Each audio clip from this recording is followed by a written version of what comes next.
Okay. Okay, everybody, we are Kevinless, at least for the moment. I got a email from him. He said that he has had internet problems today and was supposed to be back this afternoon. And yes, it was back for like 10 minutes and then it went out again. So hopefully he'll be able to join us later. Thanks. And Roger was on his way home. Home, or are you at an undisclosed location, Roger? No, I'm at a disclosed location if you know where to look. Okay. So, are there any questions that we will attempt to answer? And I sure hope Luis is at least able to hear us. Well, I guess we're done. Yeah, Okay. See you in an hour. gotcha. I had an interesting experience with you talking about internet going in and out. Cox has been really kind of undependable right now out here in Rita Ranch. I don't know. They've got Valencia uh, being expanded now, so there's a lot of construction going on I'll do a all the way talk to from them. uh, practically, well, I guess it's from Houghton Road all the way back into to where it's 6 lanes. So it could be that they're interacting with the cable feeds or whatever. But anyhow, the interesting thing that happened to me is that I was right in the middle of watching a video stream and everything froze. I go, oh, doggone, the internet's out again. And I looked at my uh, what is it, Apple Extreme AirPod, what my router, Apple router, and it was showing that it fell off. Couldn't find it was no longer in my net. And I'm going, that's a new one. I've never ran into that. Usually I see that the internet is out. So I'm playing around and playing around, and I unplug things and plug back in, and same thing. And so I said, well, you know what? Let me just, I'll forget it and then refine it again. Well, I did that and then I couldn't find it. And I'm going, oh, this is really getting screwy. But then I noticed that the internet came back, but my Wi-Fi router was still reporting as not available. And I'm going, well, I've got internet, I'm watching it, it's getting in here somehow. And so lo and behold, I said, last resort, let's just go ahead and delete that app and reinstall it. And lo and behold, everything worked again. So it's kind of just a strange little quirk, I guess. Things get lost, and that little trick is kind of the last resort, and it worked this time. So I don't know if anybody's had similar experience in that, but that was my tale of woes for this week, as Bob would say. Well, I just had a 3-hour adventure with Comcast. I had a client that got a new Comcast modem, and it's supposed to be really easy to provision with your app, but it didn't work. So we got onto chat and tried to get it to work, and they couldn't get it to work. And we changed the password and the SSID a couple times, and finally somebody else took over the chat after about 2 hours Oh, and got it working immediately. So apparently it was operator error on the Comcast side. Not uncommon. An issue between the seat and the keyboard. Yep. Right. I have an interesting app that I've been talking up, which I picked up by reading about it in Tidbits. Uh, Adam had he has, of course, he lives and dies by the internet, and he has a little program that is available on the App Store. It puts up an icon in your menu bar, and it every once in a while, like every 5, 10, 20 seconds, goes out and tries to reach apple.com and some other website that ought to be there. And then the program displays the results if it was not able to get there. And I found it really nice because it's very reliable, and I can just glance at an icon in my menu bar, and if it's black, then I'm on the internet, and if it's red, then I'm not. And as soon as you ends up being not on the internet, then he kind of campaigns it and watches every second or two to update the status. It's very handy. It's called Online Check. Unbelievable. Pardon? Online Check, and it's available in the App Store. I recommend it.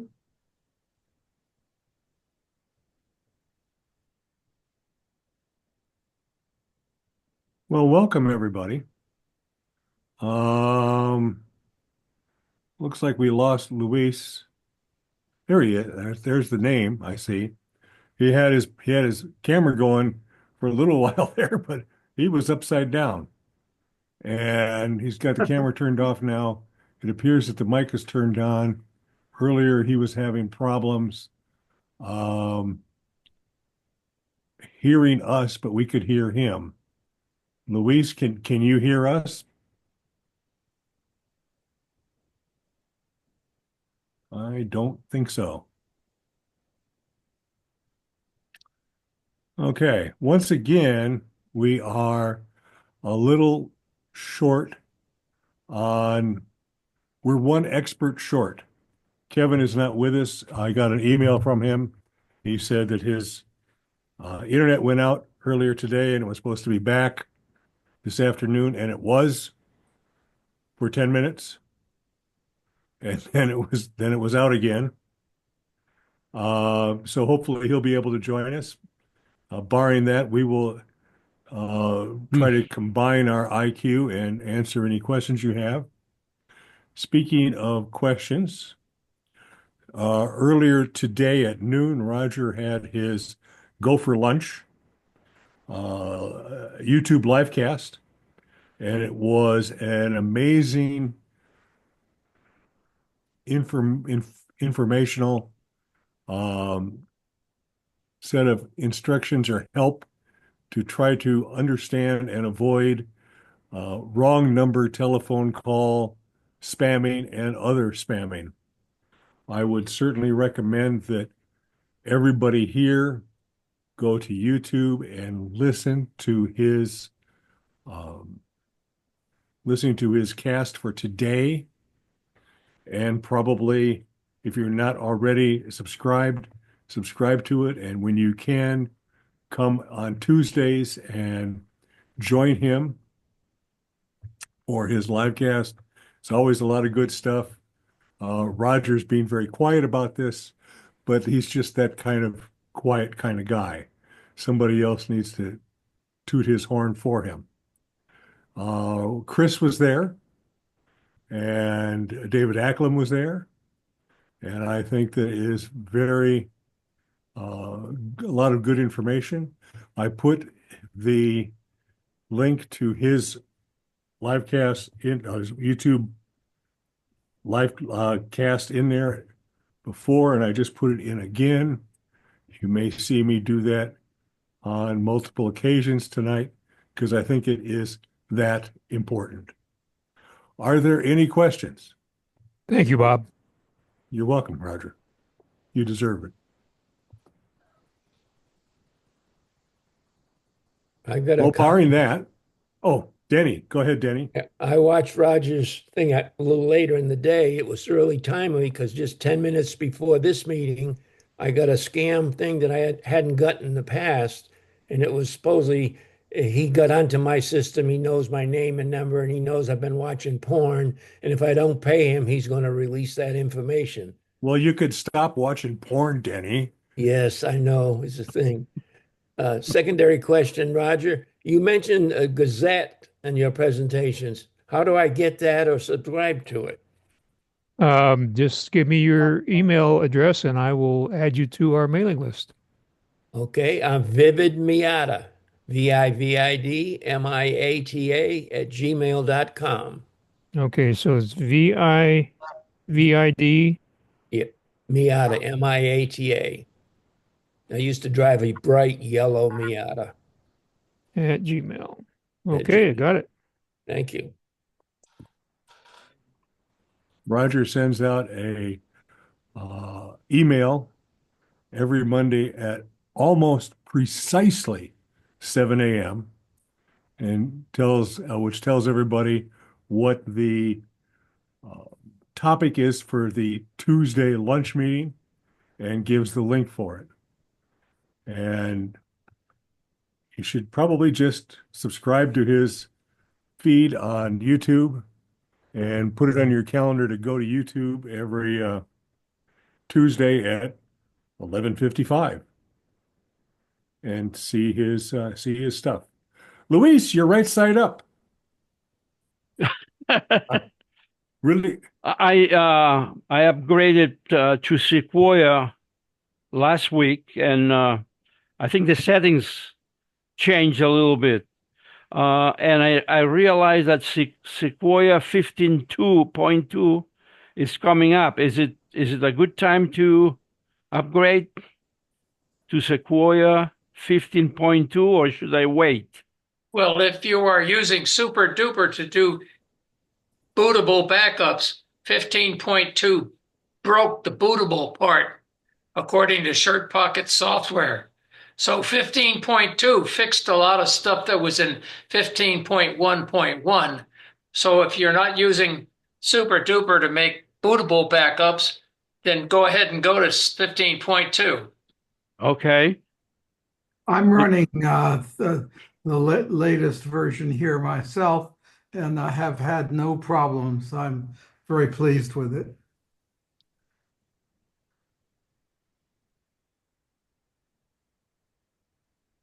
Same for Dave Hamilton of the Mac Geek Gab.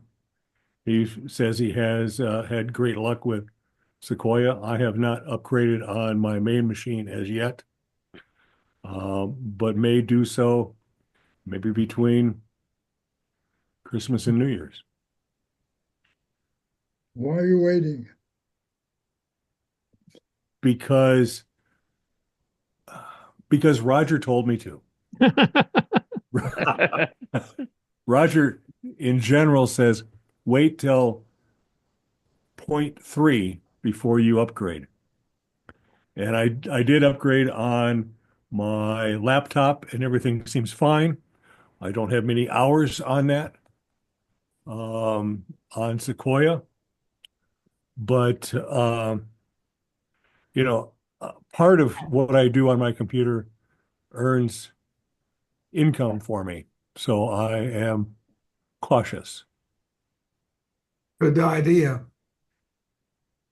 Yeah, they announced today that the betas for 18.3 and 15.3 are out for developers. So we might see those by the end of December, but for sure we'll see them in January.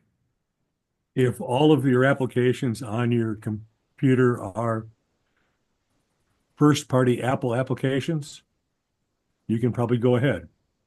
But we know that everybody here at least uses Zoom.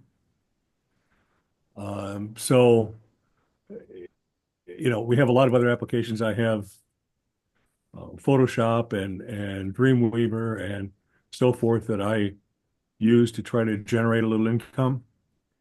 So I try to be cautious.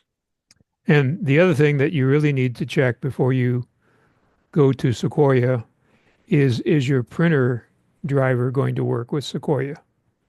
Because that's a real problem when you switch, but the printer manufacturer hasn't updated the driver, so you either Let's have see. to buy a new printer or you just don't print anything.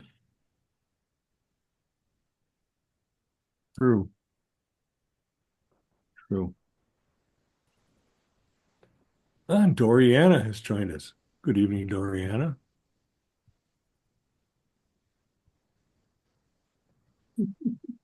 I could tag on to that too, Bob. I didn't realize I was muted. Um, the thing about the 15.3 and the 18.3 for the phones, beta right now is realize that a lot of Apple people will be on holiday pretty much for the rest of the month. And they're going to be really busy with all of the new Christmas purchases. So if you run into trouble with it, first of all, on the betas, I would definitely not install a developer beta. Okay, wait for the public beta if you must. Probably it's probably a good idea not to run any betas unless you're a crazy testing kind of person like I was. But the you don't want to run the developer betas because some of them have been recalled or changed, or there have even been machines that had to be reformatted, which is very extreme and happens very rarely, but it has happened. So, number one, wait for the public beta. Number two, I usually wait for this, maybe the second or third in the series of public betas before I install it, just to make sure everything's pretty solid. And even then, I'll take a day or two and look at Mac rumors and make sure nobody's complained about something disastrous has happened with the beta. Because it can be pretty scary. I mean, sure, it's fun. We get to play with the toys before anybody else does, and that's the big incentive. But especially for folks like Bob, who, it's you've got mission critical stuff going on, you don't want a beta to like hamstring your machine. And, it's not as good a time over the holidays to be contacting Apple for support because they're going to be extra busy with the new machines and purchases and stuff. Make sense? So anyway, I was going to mention it today at noon, Roger, but you concluded kind of. And so, but anyway, that's my take on it. Yeah, good advice. Larry Dicker has his hand up. Larry? Yeah, speaking of upgrading, my understanding is like from 15.1 to 15.1.1, the third number generally indicates, to my understanding, mostly security patches. Those are very important. But going from 15.1.1 to 15.2 just is a lot of feature upgrades, and that's where most of us get bitten, not on the security patches. So when they come out with 15.2.1 or whatever, that's going to be security patches. Probably you're safer to go at that stage. But in terms of the suggestion that people have been talking about calling Apple today, I called 1-800 Apple for some issues I needed resolved today. I missed a digit in dialing my Apple because I had to look at the keypad and say, well, M is what number, Y is what number, you know, and they don't translate it into numbers for you. But the key that happened to me is I accidentally, the number was close enough and was pirated by to another number. And what I ended up at is a call center hawking free, um, uh, what's that thing you wear around your neck for falling down? Lifeline. Oh, no. And I've they fallen and I would can't just get not up. let go of me. And it took me about 2 or 3 minutes to figure that I wasn't talking to Apple at all. They started out saying they were Apple, and then they just went into their spiel. It was even like they had an automated spiel because when I tried to interrupt and say stop, they didn't stop. They just kept talking. So, bottom line, if you call Apple during the holiday, make sure you dial a number correctly and slowly. It'll bite you. I always dial stuff like that using my contacts app, and I just click on a pre-entered number that I have verified And that I Jerry, you are transcribed very properly. right. I failed to do that, but I was using my wife's new phone to call about an issue on that. I bought her a new phone at the Apple store, and I figured it'd be the same price it was on the line. But my carrier is Spectrum, And Spectrum is not one of the big ones that they pre-program the eSIMs for you in the store. And therefore, the price was $30 higher, and they were not transparent about that. And in fact, they didn't even help me do the eSIM to transfer it. I did it all while I was in the store. They still charged me an extra $30. So I'm really getting upset with Apple's transparency, folks.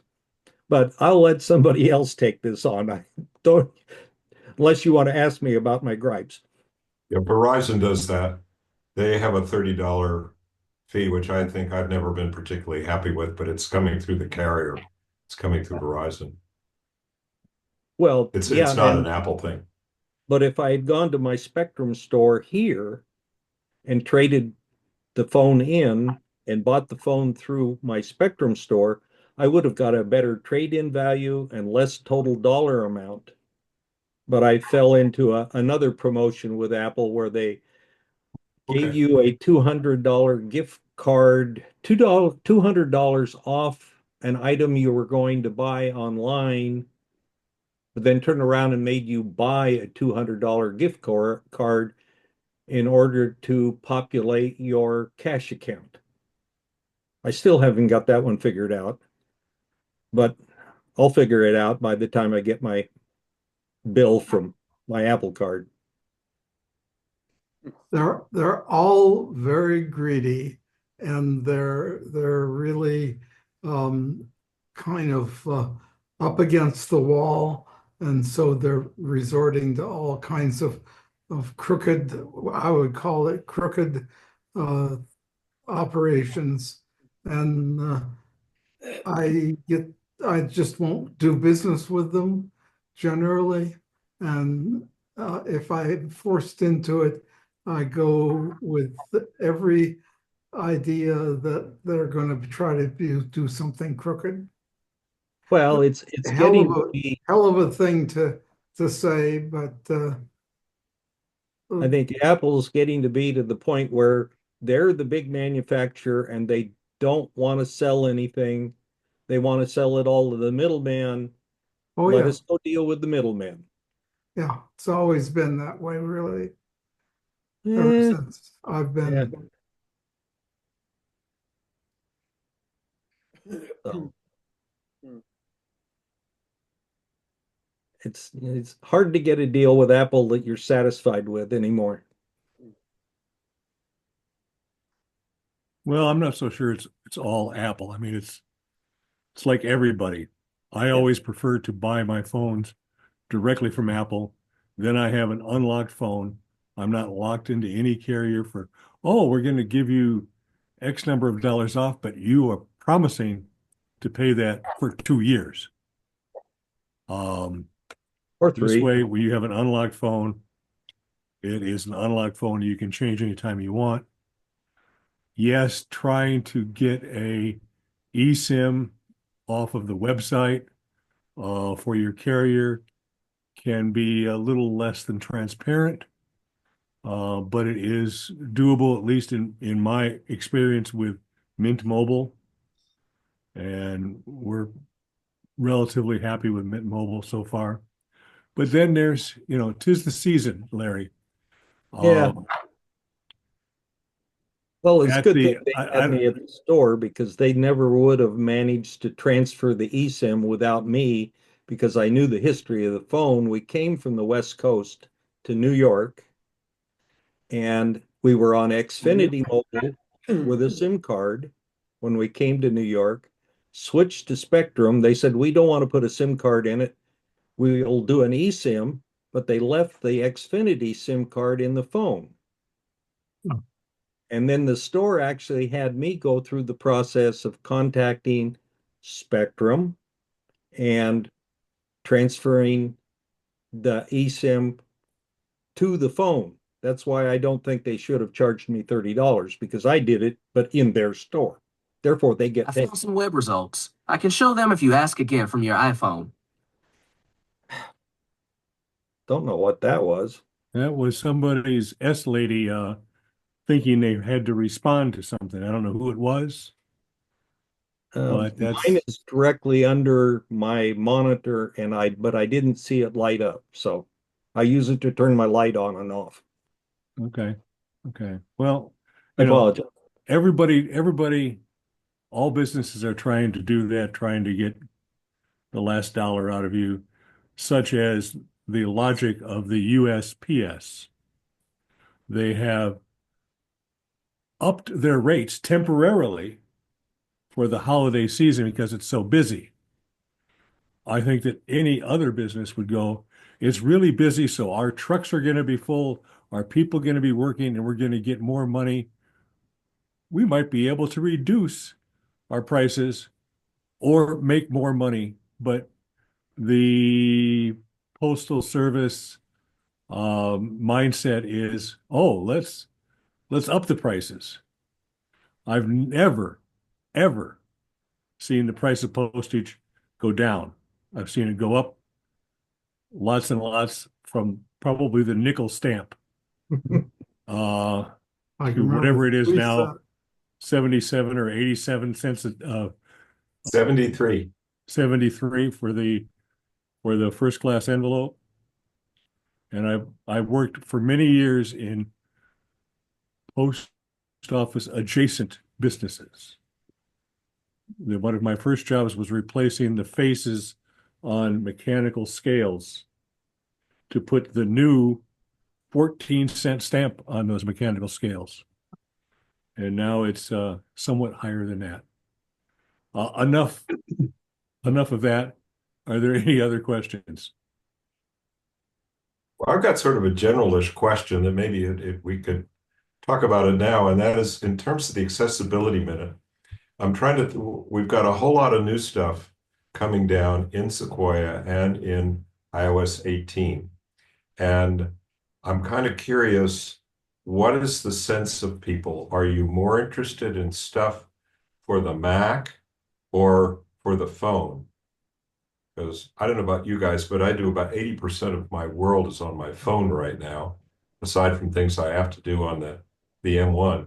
And it's a little bit different world in 18 than it was in 17. So what's the sense? How many folks are on 18 at this point?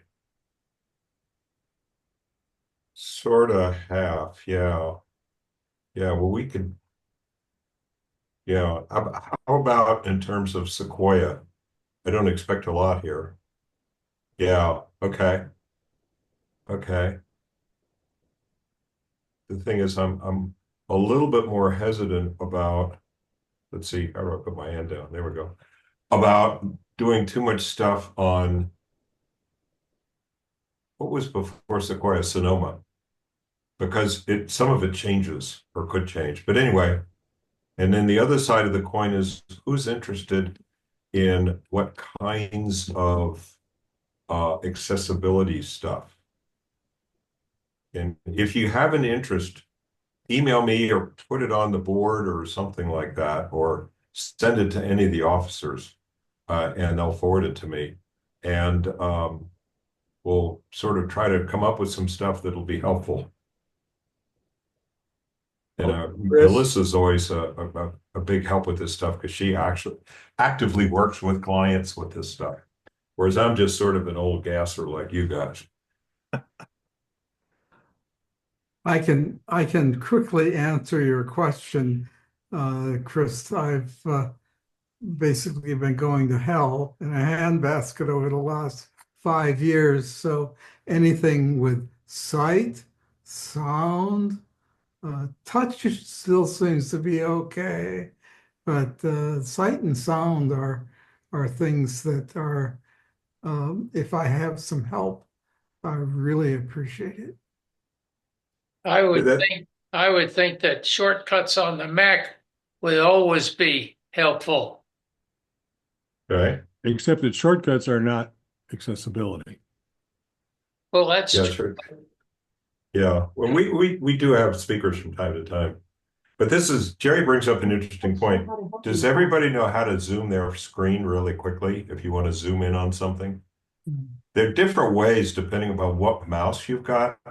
I have a mouse with a scroll wheel, So I've set it up so I hold down the control key and I move the scroll wheel back and forth. I use that every hour of every day I'm on the Mac. Partially because I'm a photographer and I use photography apps, and that's a really easy way, particularly with the high resolution monitors, the 4K, which by the way, I don't necessarily recommend them if you don't need them, although most of us are getting them for free, because the super high resolution can cause visual issues, depending upon your eyesight. So, What's yeah. that, Chris? What issues? Well, I got a lot of headaches when I first got it because I got an LG monitor which doesn't interact completely like my iMac used to. And I'll come back to that in a minute. So finally, I was saved, and by I wasn't Tony.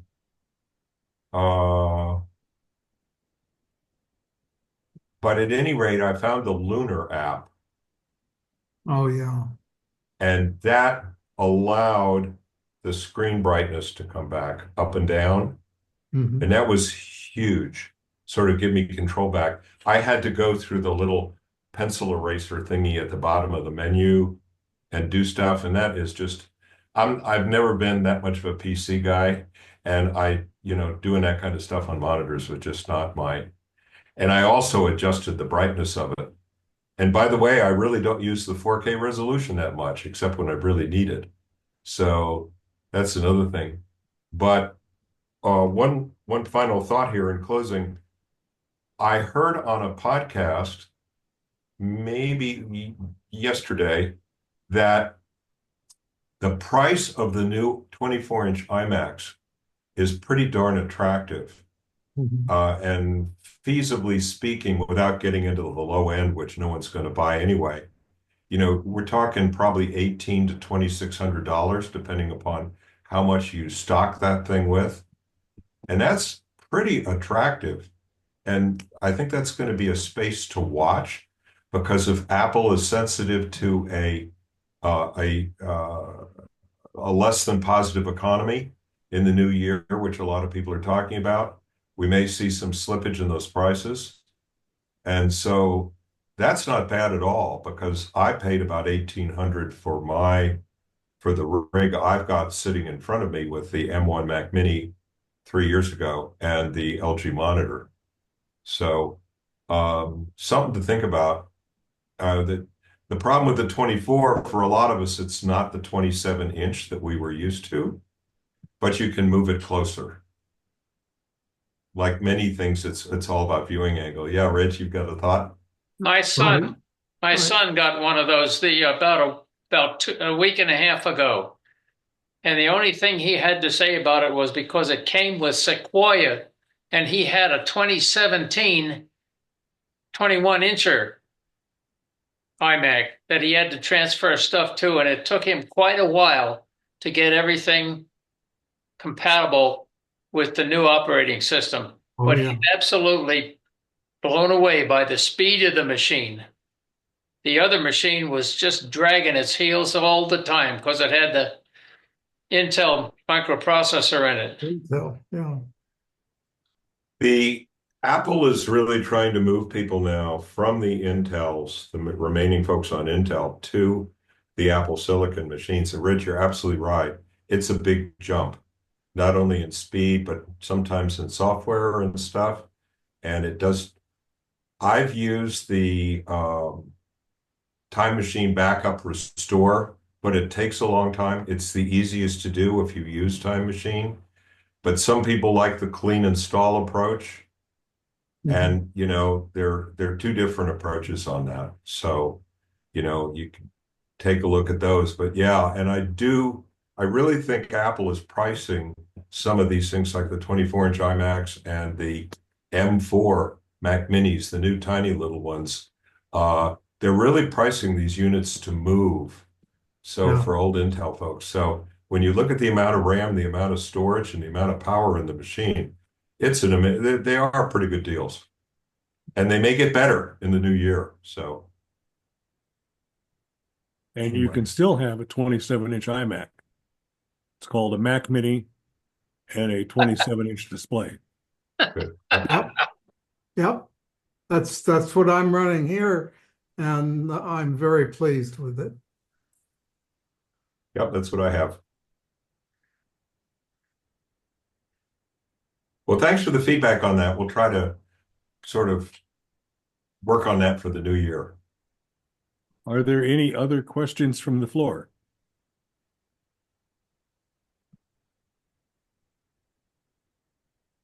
Speak now.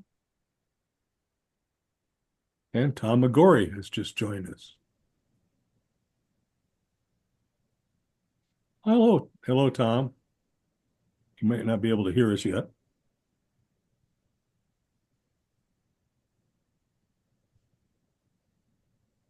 I've got a question. When I get a text, I get the audio sound on my laptop, on my shit. I'm not hearing it on the phone. I'm hearing it on my watch, the laptop, but I'm not getting the horn blowing on my iPhone.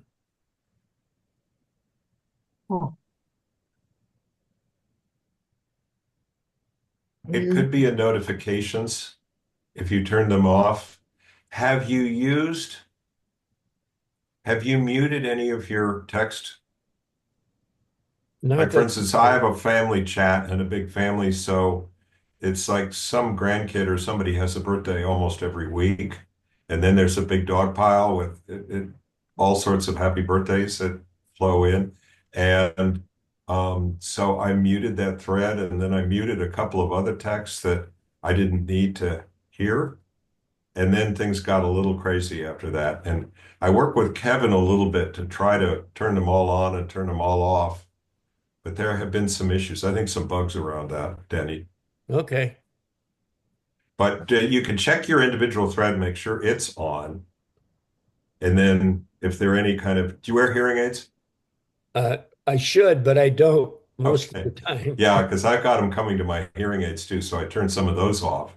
Yeah. And so just depending upon the notifications. Yeah, I believe Yeah. when I'm hearing aids on, I get a sound. I used to have the duck on there, but they took the duck away. Now I just use a horn. I had a problem and found out that I had a VPN that wouldn't let my emails come in on my phone. So as soon as I turned it off, everything came back to normal. Yeah, that's a good point, Tommy. If you're having a problem and things don't work the way you think, one of the first things to do is turn off a VPN, and that many times will fix it. Roger, how about if people want to use the VPN and have the emails come in? Well, right now, I have several different VPNs that I use, Okay. and it seems like they all have different personalities, shall we say. So some of them block some things and some of them block other things, but none of them seem to let everything go through that you think they would. What is your favorite VPN, Roger? I like Express VPN. Seems to work good for me, but I also have Windscribe, and I have what's the other one? SurShark. I have a question concerning passkeys and passwords. Which is better? Well, Oh, theoretically, passkeys are more secure because someone can't phish you and get your passkey, but they can trick you into giving you your password up. So the problem, of course, with passkeys is they're not universally accepted yet.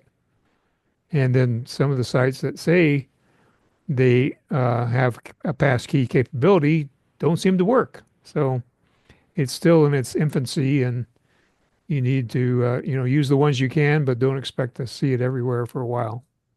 Okay, thank you. I have a question. I need to buy a new external hard drive. What brand do you recommend? Does anybody recommend?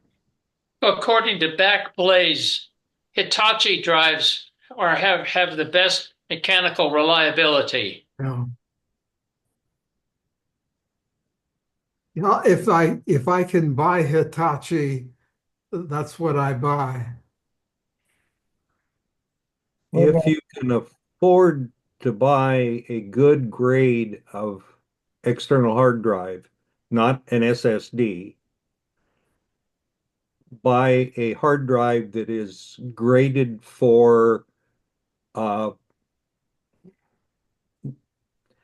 network assisted servers or commercial use, like Iron Wolf. I forget, there's red and blue Yeah, the in red. Western Digital, rather Yeah. than some of the base commercial level hard drives that go in our Macs and other machines. They're a little more spendy, but they're more reliable. And then, of course, in terms of a hard drive, prices are coming down on SSDs. If you can afford to buy a good quality solid state drive, make sure that it has got fast transfer rates. I've got a Hitachi 1 terabyte 5 1/4 spinning drive that's been running for 14 years. And whenever I do an evaluation of it with the software that takes a look at everything, there's absolutely nothing wrong with it. Until it breaks. Well, maybe. 14 years. Ridge, I'm in the same process. I bought two 8 terabyte drives, a Western Digital and a Seagate, from a other friend of mine who has worked for Apple and worked at the U of O. And I've been using them since I bought them from him. I'd love to have new, fresh ones, but they're still working. So, and all of my tech tool monitors that keep track of the drives and their health all say 0 drive errors. So If it's not broke, don't fix it. that's kind of the bottom line, but you need to have multiple backups and not rely on one that might break if it's your only one. Yeah. If I you do can something do that I think I would recommend for everybody if you think you want to afford it, and that is to put two separate drives in for your time machine drives. Uh, they ping pong back and forth, and you don't have to screw with it at all. Apple handles it, but I remember one time 20 years ago, maybe, when I got the Time Machine first came out, and I was using only a single drive. And of course, so I learned my lesson there. And now I just, if I buy one drive, then I buy two and hook them both up and tell the software, you're working with double drives here. And it says, okay. And I've got a backup. Now, of course, one of the problems is that I mean, I if something screws up and it's on my main machine, then how do I prevent Time Machine from backing up the screwed up software that I want to replace with a good copy? Oh, I never figured out quite the right way to handle that. okay. Let's say that you had a problem with a file on Wednesday. And what you do is you go into Time Machine and you go back to Monday Right. and bring that one down. Yeah. Yeah, I've done that. Um, it my issue is often that I don't hit everything on my machine within the expiration time. Essentially, I can't get to a a good copy because everything I have is too old. So, My usual case is that I screw something up and or I take an old document. I got to make a new document, but it's just about the same. So I use the old document and change it and oh shucks, I've screwed that up. So then I need to do a save as on the new document and then go back into Time Machine, go back a few days and bring the old document down, even if there are some changes that were done in the meantime. But Time Machine saved my bacon a lot of often. So, Jerry, what do you name your Time Machine drives? Do you have a naming convention? yes, I do. Their name, and this is cute. Um, I name them TM for Time Machine, and then whether they're drive A or drive B, and this is the pair, and then I put in a date. Um, they are a month and a year is kind of squished together. Now, Apple did something weird on the latest software, and since I put TM, all of a sudden I've got trademark. The little trademark Yep, the trademark symbol. abbreviation mark. And so that's going to be something that nobody will ever figure out unless you understand that it really is TM. It's not trademark, and just That's go interesting. with it. My favorite name for the Time Machine drive is H.G. Wells. Oh, sure. I see some people got that. Yeah. Jerry, you know the thing you're running into with that TM is it's a keyboard shortcut. Oh, I know. Okay. You can Yeah, just turn that off in the keyboard shortcuts. Yeah, and I didn't even want to bother to screw around and take it out and so forth. And I said, "Hey, if I can just use it, then and accept the default. I'm at my age. If I can accept the default and work with it, hey, it simplifies my life. So that's what I do." Jerry, I got a Welcome, question. welcome to Kurt. You said you use two backup drives. I do the same, but did I get the impression that they automatically switch across? I manually change mine. Backup one for odd numbered months, backup two for even numbered months, and manually change it each month.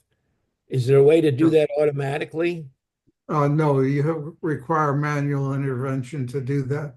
Okay. The automatic back and forth happens on a per backup session basis. So if I backed up today at 12 and then it gets to be 2 o'clock and they want to run another time machine backup, automatically it'll switch to the alternative drive and go back and forth. Just whichever one has been least recently used is the one that will be the target for this backup. So Okay. both drives are mounted at all times? Oh, Yeah. yeah. Yes. They are on mine. Actually, if you go to your time machine settings, there is an options tab in the lower right side. And then the first thing in that options button is backup frequency, which you can set to manually, automatically every hour, automatically every day, or automatically every week.